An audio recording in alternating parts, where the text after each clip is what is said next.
La proclamation de la grandeur d'Allah à Eid el-Fitr et au Grand Bayram. Pourquoi déclarer la grandeur d'Allah en ces jours? Veuillez voir la vidéo jusqu'à la fin, ensuite répondez.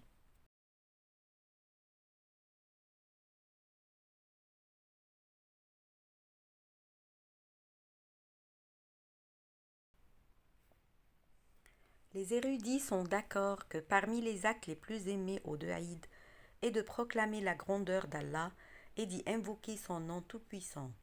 Pour Eid al-Fitr, Allah tout-puissant le dit, au nom d'Allah le plus miséricordieux, le tout miséricordieux, et que vous proclamiez la grandeur d'Allah pour vous avoir guidé et afin que vous soyez reconnaissants. Surat al-Baqarah, verset 185. Quant au grand Bayram, Allah tout-puissant dit, au nom d'Allah le plus miséricordieux, le tout miséricordieux, pour participer aux avantages qui leur ont été accordés et pour invoquer le nom d'Allah au jour fixé. Surat al-Hajj, verset 28. Ibn Abbas a dit que les jours fixés sont les 10 premiers jours de Dhul Hijjah. Le messager d'Allah, que la prière et la paix soient sur lui, a dit « Il n'y a pas de jours pendant lesquels les bonnes actions sont si agréables à Allah que ces jours, c'est-à-dire les 10 premiers jours de Dhul Hijjah. » Rappelez Allah donc par la louange et la proclamation de sa grandeur et par gaieté. La proclamation de la grandeur d'Allah est de deux types. L'un est étendu, l'autre est restreint. Quant à celui qui est étendu, il n'est pas restreint par la position de la personne.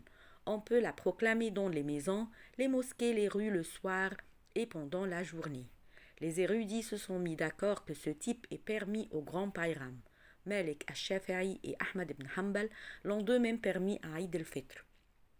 Les paroles de El-Bukhari dans le Sahih y sont témoins. Il dit « Ibn Omar et Abu Huraira sortaient au marché durant les 10 premiers jours de Dhul Hijjah. Ils proclamaient la grandeur d'Allah et les gens répétaient la même. » Le point de vue le plus correct parmi les paroles des érudits est que le temps pour le takbir restreint à Eid al-Adha commence à partir de la prière de l'aube, le jour d'Arafat, jusqu'à l'après-midi des derniers jours d'Al-Tashriq, c'est-à-dire le 13e jour. Et c'est ce que faisait Ali ibn Abi Talib, que la satisfaction d'Allah soit sur lui. Quant au Mahrim durant Al-Hajj, il commence à proclamer la grandeur d'Allah à partir de la prière de Zuhr à midi, le jour du sacrifice.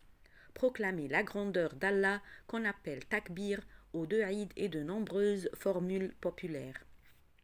Citant celle dégagée des textes de l'imam al-Shafi'i, qu'Allah ait pitié de lui, il dit « Allah est plus grand 3 fois.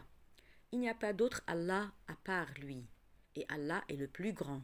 Allah est plus grand et louange à lui. » Abdallah ibn Mas'ud avait l'habitude de dire « Allah est plus grand, Allah est plus grand, Allah est plus grand. Il n'y a pas d'autre Allah que lui. Et il est plus grand. Allah est plus grand et louange à Allah. » Et même Al-Shafi'i a dit que si on ajoutait à cette formule, il l'aurait dû aimer. La sagesse de déclarer la grandeur d'Allah en ces jours-là est due au fait que lorsque l'ignorance était répandue, ils massacraient pour leurs tyrans.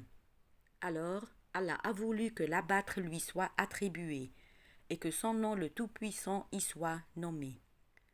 Tiré du livre Fath al-Bari. J'espère vous avoir donné une idée en ce sujet. Merci et à bientôt.